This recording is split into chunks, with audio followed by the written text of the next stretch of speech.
hello to Thomas Morelli and hello to Natalie 333. How are you both? Hello, wonderful. Thomas, how about you? It is great to be here. Hi, Kat. Hello, Natalie. It's great to be here from Brewer, Maine. That's right. Oh my gosh. Yes. Yes. I can't wait to talk about your, we talked about, gosh, it was, I don't know, maybe a month ago or so. I've lost track of time personally, but we talked about your near-death experience with your book that you wrote. And say that name again. The first book is called 2 Minutes at the Gate. Exactly. And so we talked about that near-death experience and you wrote about it, and you have two other books that are called Lessons and also 11. Right? Yes. Right. And so we're going to talk about those tonight and just kind of insert humor wherever we can find a place to go along, because of these times are so crazy. Thanks for coming on. I know you've been busy. We've all been busy. We have. I'm not ignoring you. I'm just trying to make, here we go. It's just come up now, the live. For our live to share it out. Oh, yes. Hi, Jenny. Thanks for coming on. So, okay. So Thomas had his first book, his near-death experience, and we have his follow-up book that he did. Thank you, Kat. So yes, he has them right there. Grab one. his that's right. His first book, then his second book, that is Lessons. I guess first of all, for those who haven't met you before, tell a little bit about yourself. I know there's a lot to tell, but yeah, I'll try to keep it to 2 or 3 hours. Okay. I'm a photographer by trade in Brewer, Maine. But when I was 19, my first book is written about a near-death experience I had in a car accident when I was 19 years old. And I was given the choice to either go on, which at that time I really wanted to because it was such a wonderful experience. Sounds weird, near-death experience, car accident. But what I felt and heard and experienced, I really wanted to go on to the warmth and the love that I felt. But I had a young son at the time. So the book is really kind of a love story to him because I came back, even though knowing I'd go through a lot of pain. I wanted to see him grow up. And since then, of course, I've done a lot of amazing things. And my son has grown up. He's 40 something now, and he's done a lot of amazing things and I have grandchildren because of him, because he got married a few years ago. So anyway, that's kind of where I got started, is that first book. And then the other one's a kind of follow up to that. Oh, wow. See, that's wonderful. I know that your son is, is he like the mayor or something like that in Portland? He is a city manager in South Portland, Maine. Yeah. Okay. Actually, and I'm the deputy mayor of Brewer, Maine. I'll be mayor next year. I'm not sure I can live in a city where I'm the mayor, but I might have to move. Well, you can move to Washington, D.C. and be president and vice president someday. I was just in Washington, D.C. about 2 weeks ago for a conference, and I think that's close enough. It's a nice place to visit, but that's good enough. I always preface this because I do speak a lot on these books. Someone out there tonight, I never know how this sounds, maybe needs to hear what we're going to talk about. I'm not I'm not here to sell books. I'm not here to do anything like that. If you want a book, we'll tell you how to do that later on. But someone is having an experience, whether they're not well or a loved one or they lost someone who I just get letters from around the world and emails of people who are comforted by this message. And so whoever you are, I'm glad you're here, and hopefully, we can bring you some comfort.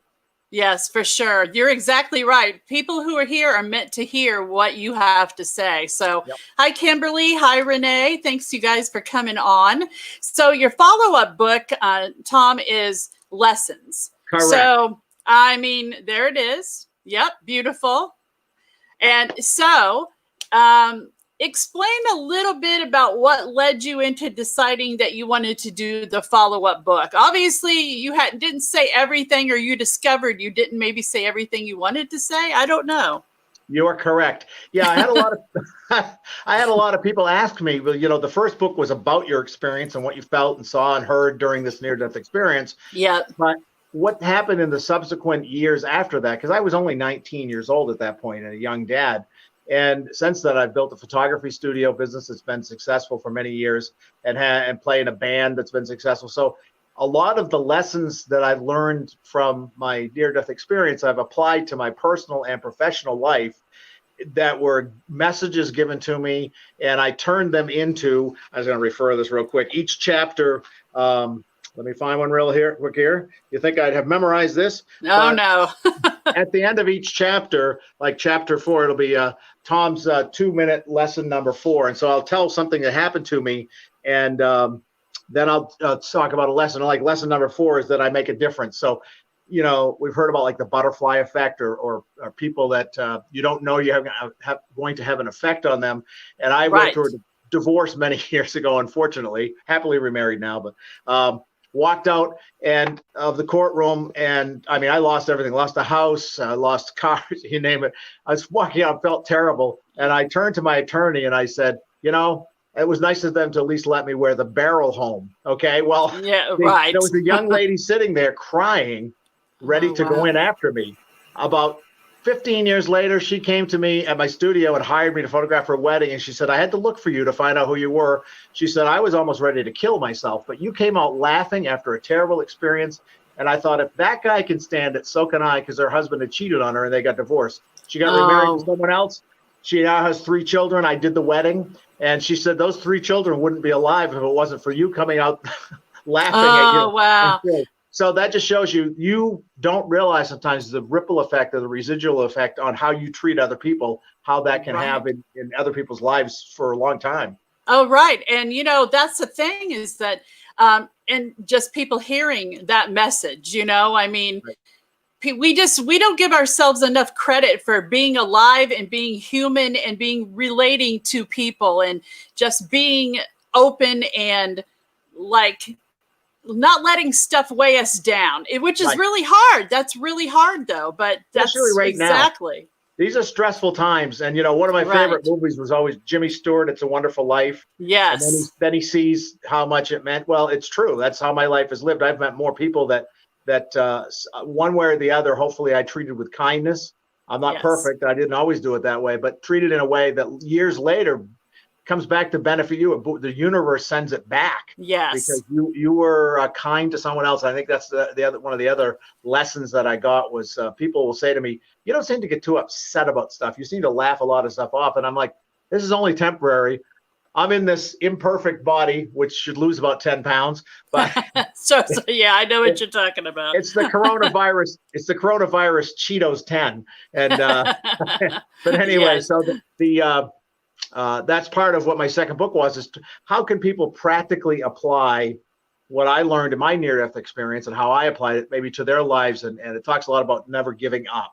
Yes. It talks about having good attitude. And there's a lot of different lessons in there about, you know, what you can do to apply to your own life. But I will tell you, I got stuck at the end. I couldn't finish it. I just seemed to have a block. This happens in life sometimes. So I parked it in the garage. So I put it in the universe's garage. I said, I don't know what. Well, my mom was diagnosed back then with terminal cancer, liver cancer. And I'm sorry. She wrote the last chapter of lessons for me. She didn't know this, and neither did I. But as she was passing, we were all around her, and she kept waking up and talking. And she was a wonderful woman. My mom was just so sweet, and I wouldn't be where I was if it wasn't for both my parents. But my mom, terrific. She kept waking up saying, you know, people are here to take me to this beautiful place, but they keep telling me I'm not ready. And so she'd wake back up, and she literally would look at us, my brother and I, my sister, and say, how do you die? When am I, how do you do this? And we're like, Mom, nature will take its course, stay here as long as you want. And then finally she did pass eventually, but she kept talking about these beautiful people. And then finally she sat up and she goes, my mom and dad are here. And she said, they've come to take me and they have a beautiful room for me. She goes, my mom and dad, I can't believe they're here. And then she passed. So that was my last chapter. I said, Mom, you just, I didn't say it right then because I was so upset, but sat back, got the book out of mothballs and finished it with that because I had to tie it all together. And she was one of the biggest lesson teachers in my life. So it only fitting she ended up with the book Lessons. Oh, that's really, it's a hard time, but I think that's one thing for people to remember, that even though we go through difficult, hard times, that those are meant to not like wear us down. That's not meant to crash our world. It's meant to build us up somehow. Let me just look at the comments. We've got Renee, Cassandra, hello. Bria is on, hello. Bria, I got Jenny says, so true when you were talking about the number 4 tip. And then let's see, Jenny also says the universe most definitely sends it back, which is obviously very true. Wendy, hello. She asked us how we were doing tonight. We're doing great. Hope you stick around and listen to the conversation with Thomas Morelli. He's our guest tonight. So thank you so much. And I will say this, if you're on, you can see right next to me, it says prize wheel. You can subscribe to our lives. So, or whenever we're going live, you'll get the notification, but you'll also get a free spin in our wheel too. So it's a very cool deal. So hi, Shelly. Shelly is from the Maine area too. She's living in Florida now, but hi, Shelly. Anyway, yeah. So, okay. So your mom, your parents in general sound like a huge inspiration in your life anyway. Like very almost like guardian angels to you, kind of, I mean, that's what it seems like. It's funny you said that. Kat and I were talking the other night, and she got a feeling that my mom and dad have both passed, and they're both very proud of me, that my dad was patting me on the shoulders. Yeah, this just sort of came up. Right, Kat? You mind me telling you? Oh, there she is. She heard her name. Yes. You mind me telling this real quickly? And my dad always said, whenever I had responsibility coming, and I'm going to be the mayor this fall, this coronavirus, I'm kind of nervous. Oh, sorry, I just hit my camera. I'm not that shaky. There's no earthquake in Brewer. And he always used to touch my shoulders and say, it's okay, you got broad shoulders. And she mentioned him patting me on the shoulder and my mom being there. So that was extremely touching. And I talk to my parents all the time, ask them questions, ask for guidance, ask for discernment, ask for love and understanding. I'm like, you two kind of know it all. You know the universe. I don't. So they give me a lot of help. And if you're out there, this is the other message that I often give out, is that if you are facing death yourself, it's kind of tough to talk about, but I talk to people all the time about this. Or if you have a loved one right now, I had someone contact me the other night. They were reading 2 minutes at the gate. She was laying on her husband's bed, and he's close to passing from cancer. And she said he found it very comforting as they read the book.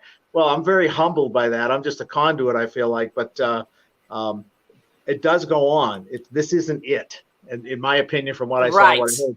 So if that can bring anybody any comfort that is having a struggle with end of life issues, this is not it. And love goes on. True, death is just the next phase of your next life. Right. Yes. Mm-hmm. We just moved to a different dimension. I mean, that's a nice fluffy way to look at. It's a nice fluffy way to look at it, but it's definitely difficult. But I think knowing that things like your book, different things like that, and even talking to somebody like me, or any other psychic or whatever, people put a kind of a weird spin on that and think it's woohoo and cuckoo and all kinds of stuff. But really, I don't care anymore. Well, see, I was just talking about, I had an intuition development class yesterday, and I was talking about that. It's like you get to a point where you know what you're feeling, the truth of everything or the situation, and you have to go with what you feel and what does your heart good, what connects to other people. So that's what I see you doing, not only with your photography, your music, you're connecting with people on so many different levels, and being an author too. So, well, one of the things I teach young photographers who are starting their photography studios on a type of webinar that we do with a couple of friends of mine. And we talk about people business, but we're building rapport. And to build rapport with people, you listen twice as much as you say, possibly. This is getting a little far afield, but one of the lessons in here is that, let people know how important they are to you. And if you're having a challenge with maybe a relative you haven't spoken with, or a friend, or somebody that you had a falling out with, say what you need saying now. Tonight, I have people tell me they've seen me at different appearances, and that night they got on the phone in tears and called a relative or a loved one or someone, a son or a daughter or a mom or a dad, and said, hey, I'm sorry. And then they were glad they did, because maybe weeks or months later, they weren't there to say that to anymore. So life is so thick. It really is. And the veil between here and there is so thin. Yeah, exactly. And, you know, we have, hold on, Missy McCann says, hi, Thomas Morelli. It's real. Signs are sent to me often by my late husband. I captured many of the signs in my photos. So have you, that's a good question, Tom. Have you ever captured anything in the photos that you do? Not that I know of. I have a lot of photographs, but and I'm very open-minded, but I haven't happened to be the story I told in my first book is when my mom's husband passed at home with family around. He was a timekeeper, among other things, with the State Racing Commission. And in my mom and so he was big on time. You had to get to lunch at time. If you were there at 1 o'clock was dinner and you showed up at 1:05, he was upset. But he made sure the horse, everything was legal if a horse won. So time was his life. He's real strict on that type of thing. Well, when he passed, there was in the bedroom where he and my mom slept, there were 2 clocks. One was an electric alarm clock. One was his was the old wind-up kind, probably from the 40s. Yeah. He passed at 7:10. Both clocks stopped at 7:10 when he passed. And I went in and saw this for myself, and I brought the family in, and I said, did anybody come in and mess with these? And they're like, no. Everybody burst into tears, and his son rather cheerfully said, that's Dad. He wanted to make sure the time was right on his passing. And that's right. Oh my gosh. Yeah. So I've seen lots of signs. My mom has given me signs. My dad has given me signs. They've come to me in dreams all the time. And I'm always like, is this a dream? I'm like, is this a dream? And they're like, well, this is how we come to you. I mean, we talk. I know it's a dream, and yet we talk. So Missy and her husband was terrific. Missy is an absolutely beautiful sweetheart of a person, and her whole family is terrific. And so I felt very bad when he passed. It was way too so I'm glad that she's getting that communication. Yeah, definitely. Well, Wendy says, I was from Massachusetts and loved Bar Harbor. So hey, yeah, that's right down the road. It's that's way. Right. Yeah. It's not too far down the road. No, it's 45 minutes from my house. Yep. That's funny. We got lobsters crawling over the yard. I had a big crawfish yesterday crawling in on the road next, and I was like, that looks like a baby lobster. It obviously wasn't, but I know that's what I was thinking. I'm like, if you were just a little bit bigger, you would be. Get some butter. Let's have some butter. You know? Yeah, exactly. I missed that. So we were talking about the signs. I want to make sure I get to every. What kind of signs, you know, I've talked to before about dreams, and that is really the easiest way that our loved ones can connect with us to really communicate, because our brains have kind of shut down from the day and all of that. But what other kinds of signs have you gotten that you recognize? Because I know everybody is different. You know, there'll be certain, I've heard this before, there'll be certain scents. My dad wore a certain cologne. My mom wore a certain perfume. Occasionally I'll get that. For me, mostly, I won't say mental telepathy, but it's mental in that I will have a challenge in my life and I will meditate. I'll pray. I'll say to the universe, okay, help me out here. But I always go to my mom and dad and say, if you can give me a sign, if you can tell me, help me a little, give me a little signpost, and there always is one. So it's not as dramatic as a photograph with an orb in it or something, but it really is more within not too long. I have to be patient, because patience is a virtue. Yes, it is. So it might be a couple days or even weeks before I get my answer, and sometimes it's not the answer I want, but often within hours, especially my mom. My mom seems to really, you know, my dad's great, but my mom seems to like, okay, come on, let's go, let's fix this. And so yeah, I'll literally say, Mom, can you help me out here? And I'll say it out loud, and I'll just say, I got a challenge here. You know what it is, and I think you know how to maybe help me out here. Inevitably, the phone will ring. I'll get something in the mail. You know, I'll take a walk, and suddenly in my brain, I'm like, why didn't I think of that? And it's my mom going, you didn't. I put it there, okay? You know. Yeah, exactly. So that's probably the biggest sign that I get is the help that I get when I say my prayers to them and ask them for help. Yeah, so it's sort of like, we ask, and the biggest thing is being patient and also noticing things, because they'll send, they may talk to us, but they may send us other things to give us the message. So you got to you do have to keep your heart open and your ears and your eyes, because there are signs all around, Oh, yes, there definitely is. Lisa says hi to us. She says we're both wonderful as our heads get bigger and bigger. Look how big mine got. Woo! Now it's gotten really small. So I wanted to ask you, before we move on to 11, if there's anything you want to finish saying about lessons. Let me think for a second. I hate to look down at my book, but there was no, that's okay. Yeah, that's okay. Part of my book was also the second book I did was people started sending me letters saying, hey, I didn't dare to tell anybody about this, but since I read your first book, 2 Minutes at the Gate, now I dare to tell my family that I had this kind of experience. And they started sending me their stories, but I only got a couple in here. And so I've been saving up. I encourage people to still send me stories, because I want one of my books along the way to be a compilation of near-death experience stories that people have, because so many people have confided in me. Yeah, it just is amazing that you're not alone. You may know someone that was on an operating table that passed, or another lady came to her family recently. This is a couple of years ago now. I was in a dentist's office, and the lady was cleaning my teeth, started to cry, and I thought, are my teeth that bad? And she goes, no. She goes, but I'm one of 5 children. And she goes, my mom came to us and told us that even though there's 5 children and we're all kind of adults now, we had an older sister who passed, and she was the first one. And she claims this mom says she died during childbirth, and the little girl took her hand and said, Mommy, don't go. You have 5 more children. You can meet me later. All right. And I mean, just chills. So she came back, and her family had 5 children, and they're all together now, of course, and they've got grandchildren. So just be open to talking about these experiences, even if people think that's a little strange.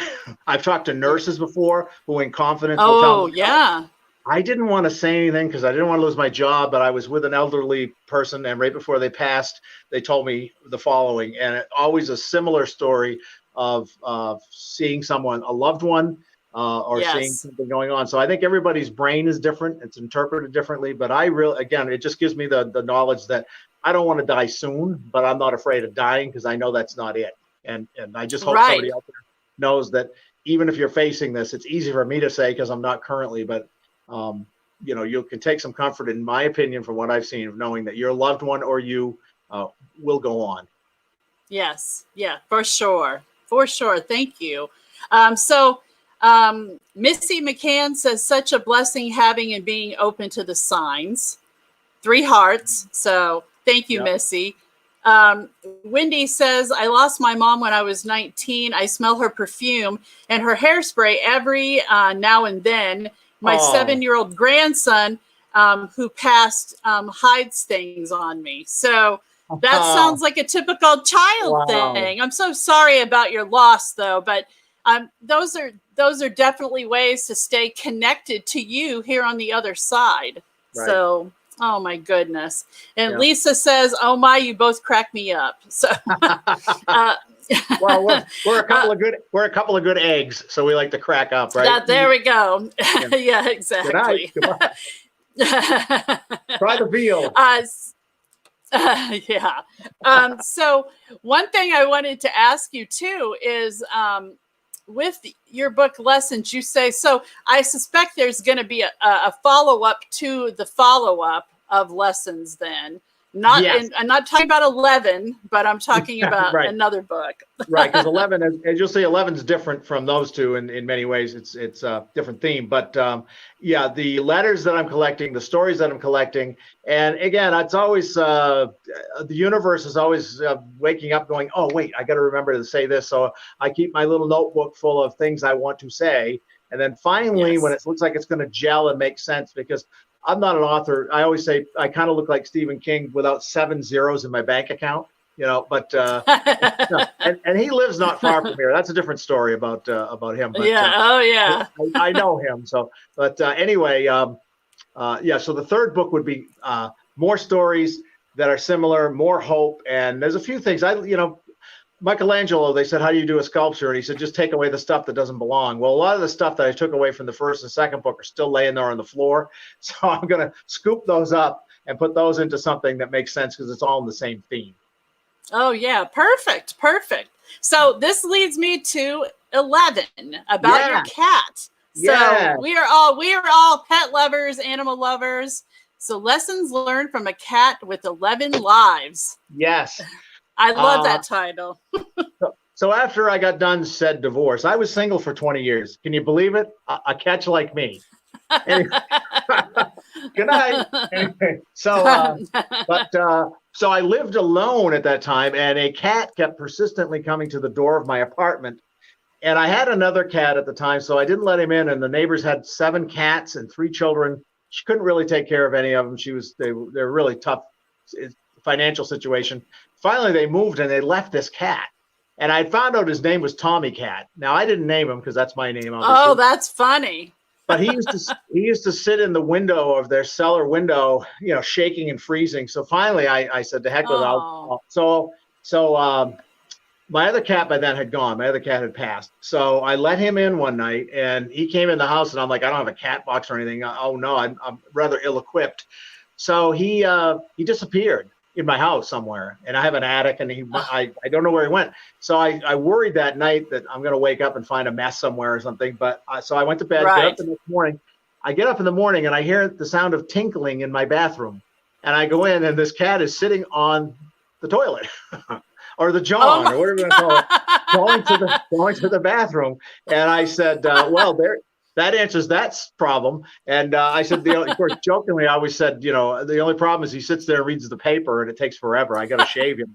But I'm serious. He was on the john. And once spring came, and he always used it. And I had to flush it. His little paws wouldn't reach the handle, of course. So I had to That's too funny. But when springtime came and he realized that I would let him out, because he was afraid if I threw him out to go to the bathroom, I wouldn't let him back in. He wasn't used to that concept yet. Once spring came, he was itching. He went out. Then he realized he could come back in. He stopped using my bathroom and just used the outdoors like most animals do. They go outside. So thus began we're not sure exactly. The vet estimates he was 22 years old or 24 years old when finally he was euthanized. So during that 20-year period, he lived with me. And so he and I really were like pals. Everybody I met said he was a dog in a cat suit because he's an orange cat, as you can see. And he had just this fantastic personality. If you threw something, he'd run and get it. But what would happen is, and this book was written kind of in the same way, at the end of each chapter, I would have a lesson about the cat would do something, and then what it taught me and he was run over twice by cars. He was poisoned. Gosh. He ate something poison. Someone was in our neighborhood throwing kerosene on animals and lighting them on fire, and he got away. Oh my gosh. Yeah, I always said, so that's where the name came from. I always said he used 11 of his 9 lives. That's how he lived so long, because he always when he went to heaven, he always got a couple lives. Sorry about that. I dipped into the extra. So every time, this is him, the day I had to take him. Like, I'm sorry to do this to you folks. I know this doesn't show up very well, but he was sitting at the top of the steps in my house, and I came home from my studio, and by then he was not feeling well. And that was the day I was taking to have him euthanized, which was the hardest thing in my life. So all I can tell you, if you love animals, I get so many letters that people say this book should come with a box of tissues, because it will, anybody that loves it doesn't have to be a cat, any animal at all will definitely like this book, just because of the fact that you'll relate to the stories in it. And also, if you've ever had to let go of an animal, it is hard. Yeah. It's just like you lose a member of the family. And he actually ended up, that the day he was euthanized, I took him to the vet. I went and sat down crying like a baby. And the vet said, "You don't have to do this if you want to leave him with me." And for a moment, I went to hand him over. And then I said, "No, I owe it to him." So the vet and I sat on the floor, and he and I cried our heads off like we were 2 years old. Oh, gosh. But it was fantastic. And so once he was gone, I brought him home, buried him, and he actually used to come watch me take portraits in my portrait yard. He'd sit next to me, and a lot of children were comforted. So I have him buried up there with a little monument. So when I go up and do my portraits in my yard and my field, he's there watching me still. So it's very comforting. Oh, Tom, I should have brought Kleenex right now. Oh my gosh. Now, it's such a good story, but yes, you do. Okay. Okay, in his case, he used to like to go out in the middle of the night sometimes. So first he would get up, and if I didn't wake up, he would take his claw and he would hit the curtain, the little curtain on the window, and it would make noise. And sometimes the darkening shades, that plastic kind of stuff, it wouldn't make enough noise. So he'd climb down and he'd go in my ear and make a really loud noise because he had a very loud meow. And we called him Mr. Man sometimes because the way Mainers talk about Mr. Man, and he'd make this meow, but it sounded like man. So I'd say man. He'd say man. It was a great cocktail party trick. Yeah. And then if he really couldn't get my attention, he would take one of his sharp claws and go down under the bed, under the covers, and get my big toe and pick at it. And I'd come out of bed like it was like stepping on a Lego, And yes. so and he would rip and tear through the house. He was very nocturnal. So I still, to this day, occasionally he will do that to my toe, or I'll hear, because he wants me to get up and talk to him, or I'll hear him running through the house. I'll hear that, those foot patters going on. Yes. I'll hear when I'm outside. I hear that voice. And I also hear sometimes the shade move. Yeah, and they're at the hours that he used to do this, like between 2 and 4 in the morning. So he definitely gives me a lot of signs still, and I really miss him. He's been gone 3 years, and I talk to him all the time too, because he was he's an old soul, and he was my best friend. And people that see me without him are like, oh my God, you guys were inseparable, and I'm so sorry he's not with you anymore. Yeah. So. Yeah. Oh my gosh. What a wonderful book. I need to read your books because I have not. I've only read little bits and pieces, and come on. I need to read them. I know. What's my holdup? I'm not getting any younger, So but I do have, I have 2 more that are in the works, but just in answer to that question, normally, around this Bangor area, we have these in some of the paper, they're like paperbacks. They're very easy to read. They're only like 60 or 80 pages. They're not War and Peace. So most people tell me, especially with 2 minutes at the gate, it's kind of suspenseful, my first book, that they'll start to read it in bed, and then all of a sudden they're like, oh my gosh, it's 2 a.m. I just finished this book. They can't put it down, which is a compliment to me. But you can go on Amazon.com if you have an e-reader or a Kindle. Honestly, most of them are $2 or $3 now for a download, so they're not that expensive. You can get a book for like $8, and it includes shipping usually if you're a Prime member or whatever, but they're not hugely expensive. So you can go on Amazon anytime and get them. Normally people a lot of times will call me here at my photography studio in Brewer, and I'll mail them to them if they're out of state, or they'll pick them up here, and that way I can autograph them or put a personalized message, which sometimes people have somebody facing a personal challenge, and I'll write something specific to them. So right now I'm not doing that just because everything's closed down. So, I don't get out a lot exactly. to the post office. But as soon as things clear up, we'll be able to do that. So. Gotcha. Well, thank you, Tom. Shane is here. Hi, Shane. Shane says that his mother passed, and Shane is originally from Maine as well. I know him. His mother passed 3 years ago. She always had silverware missing, and now his sister and him seriously can't keep silverware because she's still, it's going places. She's finding it, I guess, huh? Oh my goodness. And Judy says, hello, Judy. She said, I love Cat's Protection. And she asked, what was the name of your cat? She had to put hers down last week, and it broke her heart. Oh, I'm so sorry. And I feel that pain. His name, the neighbor that I adopted him from inadvertently had named him Tommy Kitty. Well, of course, my name's Tom, so people thought I, named him after me. But I said, my last name is not Kitty. So but we just called him Tommy because their kids called him Tommy Kitty. So his name was Tommy. And people that know me, I'm known as Tom or Thomas. Nobody calls me Tommy. So it was easy to keep us apart. When it was time for supper, if somebody hollered Tommy, he went. And if they said Tom, I went. And, and I'm so sorry about your cat because I know the pain, and they're just part of the family, and they're so lovable. That unconditional love. If my cat could talk, I'm glad my cat couldn't talk, because he heard things from me, and I told him things, and he saw things, nothing horrible, but just, yeah. All your secrets, all your secrets. Yeah. I mean, come on. So Wendy says, bless you. That's a wonderful story about your cat. So yeah, if you guys are interested, you can go on. He explained it. You can go on Amazon, whatever. Missy says, oh, how fitting, talking about Tommy Kitty. My late husband is Tommy. I know. So, don't make me cry. I know. And he was a wonderful, wonderful guy. I really, Yeah. Well, I think that just from watching this and having people come on, you can easily see how things are connected just by the people watching this are definitely getting a message from you. Your books are speaking to them. So I think that's an awesome gift that you give. But I think that's another part of the reason that you were able to come back too, because you had so much more to share and so much more work to do in so many different ways. So thank you. Yeah, I feel a sense of responsibility to that, because sometimes we're asked to do things that we're not sure we want to do, but then we realize it's the right thing to do. One of my favorite sayings sometimes is hard choices, easy life. Easy choices, hard life. And what I mean by that is sometimes you got to make decisions that are not the most popular, but they're the right thing. But also the other saying, one of my other sayings is, sometimes it's better to be kind than right. You ever been around with somebody that's a know-it-all? I've done this to people myself. So where you go, oh, no, that's not right. And you hurt their feelings. And it really wasn't a battle you needed to win, Right. So decide where you want to plant your flag. I always tell my daughter, is this a fight worth fighting? Then plant your flag right there and stand up for yourself. But a lot of times it's not necessary, and just be kind to each other, because we're not here that long.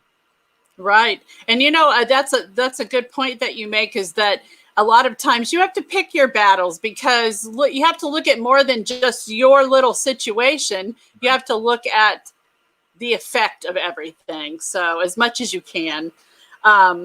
So Missy, hi, Thalia. I hope I'm saying that right. Talia, maybe. She says hello. Missy says thank you and bless you. So that's thank you so much, Missy. Thank you. Thanks everybody for coming on, for sure.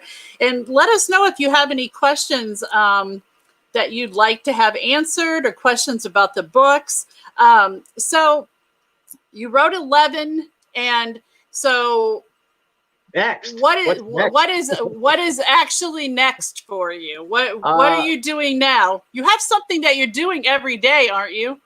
I often heard people say they never wanted to retire. Not that I'm thinking of retiring, but because the next big thing to happen isn't that great if they just retire and don't do anything. So I have I have the unbucket list, and what that means is every time I do something I wanted to accomplish, I put 2 things back in the bucket.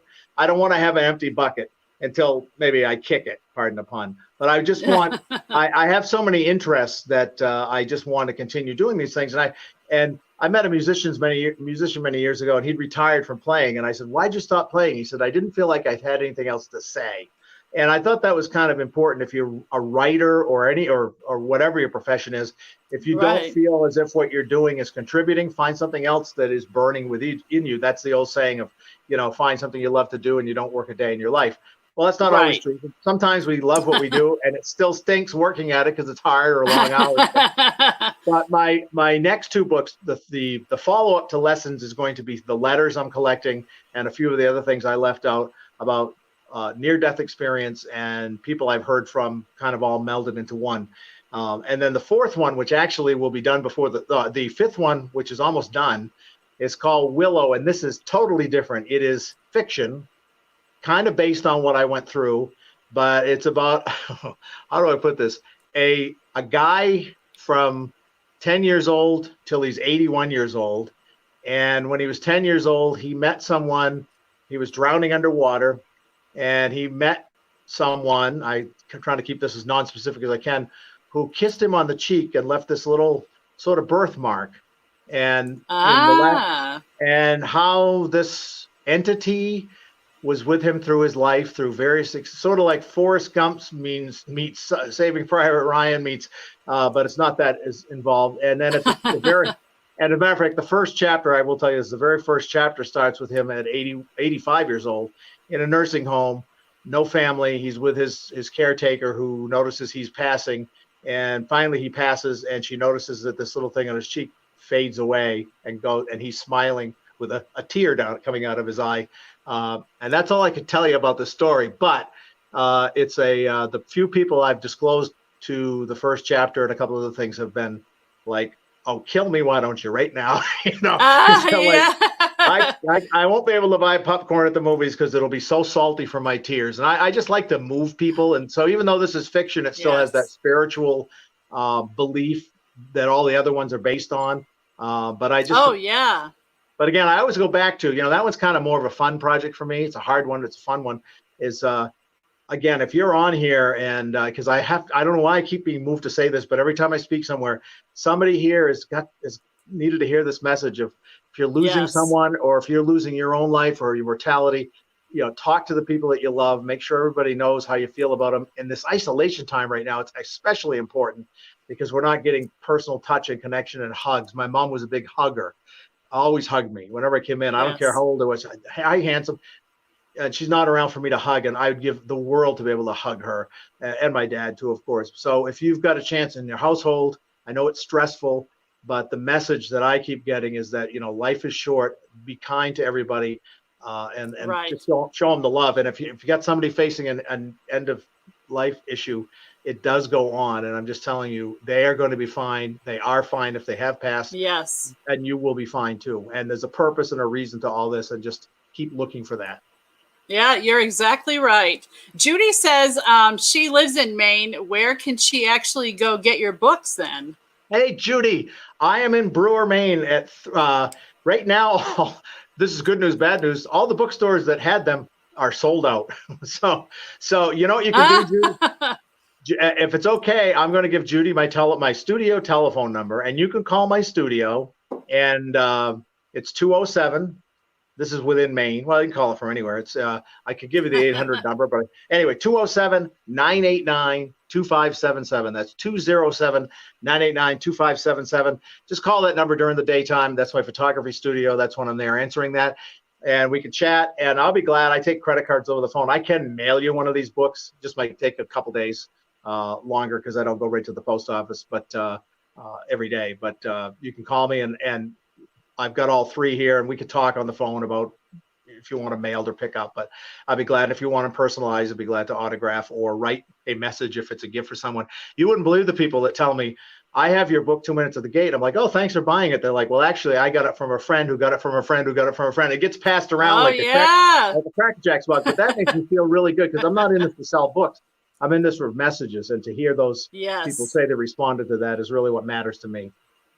So it meant so much to them. They had to pass it on because they knew how much it would mean to other people. So that's amazing. You touched on this a little bit. Go ahead. I was going to say, I had a gentleman who has since passed. He was only in his 40s, and he had cancer, and he was riddled. His bones were riddled with it. He was very ill. But he got my book, and he said he used to write to me all the time. He's unfortunately wasn't well, so he's in the bathroom a lot. He goes, I keep your book on the back of my bathroom toilet. He said, because I read it all the time, and it was tattered. By the time he passed, he'd read it hundreds of times, he claimed, and it was just tattered. I mean, it was a supreme compliment. And he said, I'm going to take what I'm reading, I'm taking it with me. So I mean, that's pretty humbling stuff. So. Oh, for sure. So Lisa has a question, and I do have an answer, but I also want your take on this too, Thomas. Okay. Lisa says, what if you do try to connect with loved ones that you are having difficulty with? She says, what if you do and have tried to resolve a situation, but other party is not receptive? What would you say? And then I'll say what I want to say. All right. First of all, when we all have situations. Sometimes they're a little sticky like that. You have to go into it with not setting it. This is just my interpretation. I could be wrong. Without setting expectations, make it unconditional, meaning that no matter what you say, you're going to say it, even if they hang up on you or say, I don't want to hear this, blah, blah, blah, blah, blah. I don't want to hear this. Yes. Say what you need to say without setting any kind of conditions or expectations, meaning that, well, if I tell them this, then I hope they reciprocate and tell me this. Well, they might tell you, hey, no, I don't want to hear what you're saying. At least you know in your soul that that message is to them. And that at some point, whether it's on their deathbed or whether they pass, or if it's, next week, they're going to go, it's going to soften up their heart and soften up their soul. So be of good cheer. I always say, I pray before I do this. And I don't care whether you think it's a religious prayer or if it's a prayer of discernment, but let me say the right words. Let me pick the right thing. Let me not get thrown off message. And once I deliver this message, whatever they tell me back, it's okay.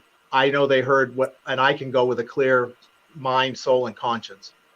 Yes, I agree with that 100%. The only thing I want to add is that, and one thing on top of the praying is also, while you're falling asleep at night, you can actually begin to have this conversation with them. As you're falling asleep, think to yourself, I want to have a conversation with their higher self, because you're already setting that intention and putting that prayer into place. So when you do what Tom was talking about putting that intention out there, and think about as you're going to sleep, what you would say to them, and then kind of incorporate everything Tom was saying as well. So, you have to be able to at least say what is on your mind. They might not be receptive to that still. Like you said, they might hang up the phone, but at least you've put it out there. You've opened your heart to show them that you want to have communication. And that's really all you can do, just set that intention out there.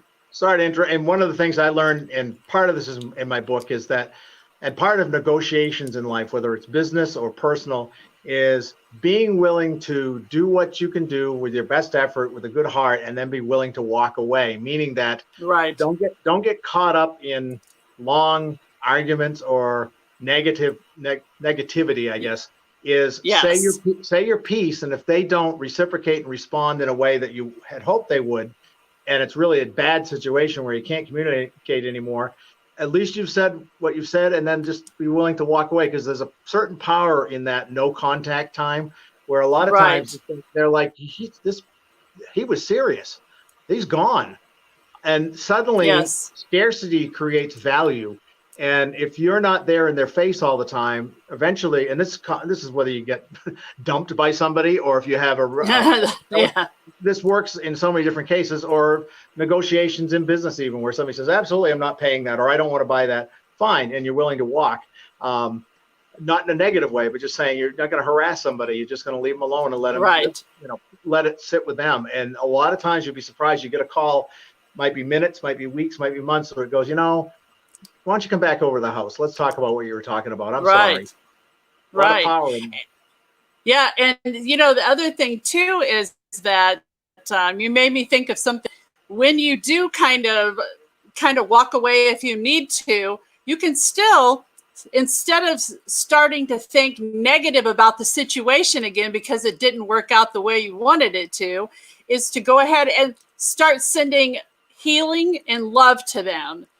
Because obviously there's something that's going on with them that they need to overcome. So it's still about sending love and healing. Yep.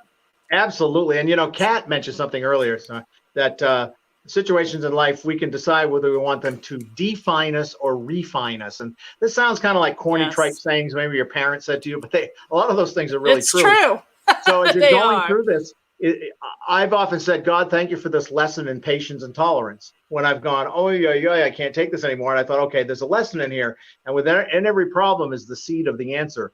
So if you have a challenge, whether it's in business or a personal life, somewhere in there, if you examine it and pick a little bit, are the seeds that you can plant that make that actually turn out to be a solution instead of a problem. Yes, for sure. For sure. Thank you, Lisa, for asking that, because, I think, again, probably everybody has been in a situation that is similar to that, some way, shape, whatever. And so, hopefully, Lisa says, healing and love, I will work harder at that. Yeah, we all have to work harder at that. I mean, that's something that we just have to be patient with ourselves with and just keep trying. That's Lisa, really all there is to it. I don't know why I get this, because I just write books. I'm not in Natalee's brain power category, but that's okay. Keep going. I get ever since my car accident, I do get feelings about people sometimes or whatever, even if I don't meet them. Yep. One of the best ways, I guess this is more of a crass way to put it. One of the best ways is living well is the best way. And I don't like to use the word, revenge. Living well is the best revenge. I prefer it as the best example, meaning that someone goes, wow, with all this person's been through and I've done to them and all the negative things I've said to try to drain them or whatever, they're doing great. Yeah. So have good intentions and affirmations and goals in your life. And this isn't a Tony Robbins seminar, although I'm a Tony Robbins fan. But yeah, me too. You'll find if you got that path going and they don't want to come along with you, fine. You'll be a huge success. People will love you. People like people who are like them and who they're attracted to you, whether, again, business or personally. So if you're a warm, fuzzy type of person attracting people, you're going to attract people that are good to you and you can respect, and they'll respect you back. The other ones will either fall away or they'll suddenly go, wow, I guess I do want to be around this person. And they'll start to come around to treating you in a way that, you're deserving of. Right. And that what's also funny, because everything you're saying, it's making me think of something. And so I think, we as humans have this tendency to want people to like us. And so when we're trying to talk to someone who's in an argument with us, we either fight back really hard or we just kind of, it's one of those things where we just kind of need to not take it so personally sometimes, because I think that is where things hit like a roadblock sometimes, as we get offended too easily. Our emotions kick in too much. And so, if you can start to begin to take things not so personally and realize sometimes that it's more about the other person.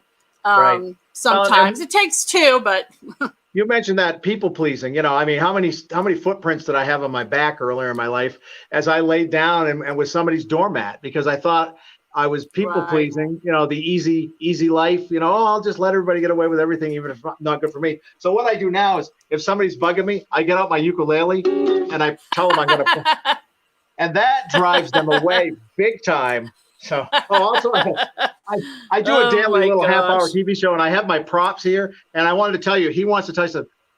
You are so cute, Natalee. See, that's my little friend. What's his name? That is Dan. I know, really. The whole network just went down.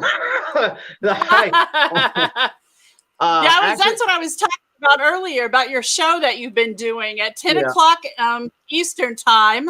It's called Tom TV. At 10.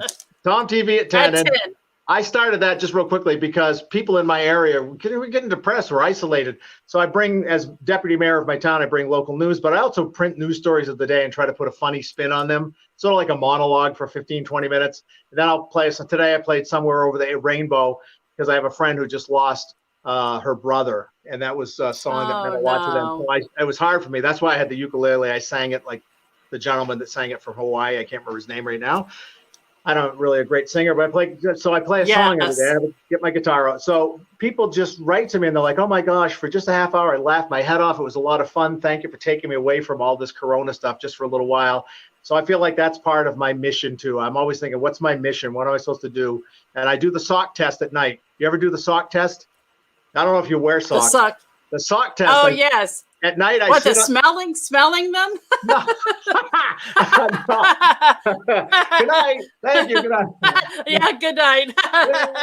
I'll have to put that one in there. No, I sit on the edge of the bed at night after I'm ready to go to sleep, ready to shut out the light. And as I take off my socks, I think, did I do everything today that I could do to help people to be successful, because the best way to get out of life is help people get what they want out of life. And so I take the socks off and I do a quick little analysis, and then I smell them, and it knocks me out, and I sleep like crazy. No, actually, I use them as little hand puppets, you know, against the shadows on the wall. There you go. Yes. Yeah. Yeah. Well, you and I certainly have strange nighttime rituals, but it's almost a full moon. So what the heck? Yes, that's true. So one thing I want to ask you, Lisa, let's see, we got all kinds of, excellent, Thomas. I've got some work ahead. Lisa says she should play the ukulele. You're going to come back, Lisa. I'm telling you right now, again, a feeling. You're going to succeed wildly, because you're going to be focused now, as I always say, a step at a time with a goal in mind, or with the end in mind. So you know what the end, just pick, what do you want for the end? And now just take the steps to get there a little at a time. Yeah, exactly. And before we go, so I want to ask you, what is your spin on the COVID-19 thing? What do you think that it's, the happenings behind everything? I'm not talking about conspiracy theories or whatever. Right. I'm talking about the fact that even though it's separating people in some ways, I feel that it's really bringing families closer together when they have to spend time together, a lot of time. So what do you think about it? And I really don't like my family that much, so it's been tough. No, I'm just kidding. That's why I'm sleeping in the garage now, because they kick me out. No, but it is true. As a photographer, of course, I photograph children and families for 40 years now. So I see relationships, moms, dads, children, grandparents. So I know how important that is. And so now that I can't do that business, at least temporarily, I do other things, and I observe what other people are doing, because I'm online a lot, as you see. So it has brought out a sense of humor, the memes that come out. The birthday parties where children stand in the driveway and people drive by, you know, and beep the horn because the 7-year-old couldn't have a birthday party. It brings out the best and the worst in human nature, because some people, you know, they're buying like 5,000 rolls of toilet paper and eating them all at one sitting. They eat the whole thing. So, but I tend to focus on the fact that the good in humans, the good in mankind, comes out during this, and it's stressful. I don't know how our heads are handling another month of isolation or so, but we just have to do the best we can. But things like this are great, because besides this, I just talk to the ukulele and the dummy all day, and they don't have much to say. So you get to do all the talking. You know, actually, you and I could be known as the team, the ukulele and the dummy. I'll let you pick which one you are. But, oh, gosh. Thanks, Tom. But anyway, so be of good cheer. We will get through this. Take a walk. I live in a very rural area, so I can go out and walk for a couple of miles, get some fresh air. Exercise is so important. So watch out for your body. We all joke about eating a bag of Cheetos at 2 in the morning because we can't sleep. I've been having weird dreams. I don't know if anybody else has been having strange dreams, but I've been having strange dreams. So anyway, hey, there's for sure. There's been all kinds of energy and anything. There's a supermodel there on we here. go. Look at her. Wow. Yeah. Thank you for the show. It was a beautiful, great show. Thank you. It's really good. Thank you. Thank you, Tom, for being here. My pleasure. It's been amazing talking to you. Been amazing talking to you, and God bless you, everybody here. And we will get through this. And if you have a personal struggle, just keep your eyes on the prize. Yeah, and thank you to everyone. Thank you, Thomas. Tonight. Thank you, everybody. Thank you. Thank you.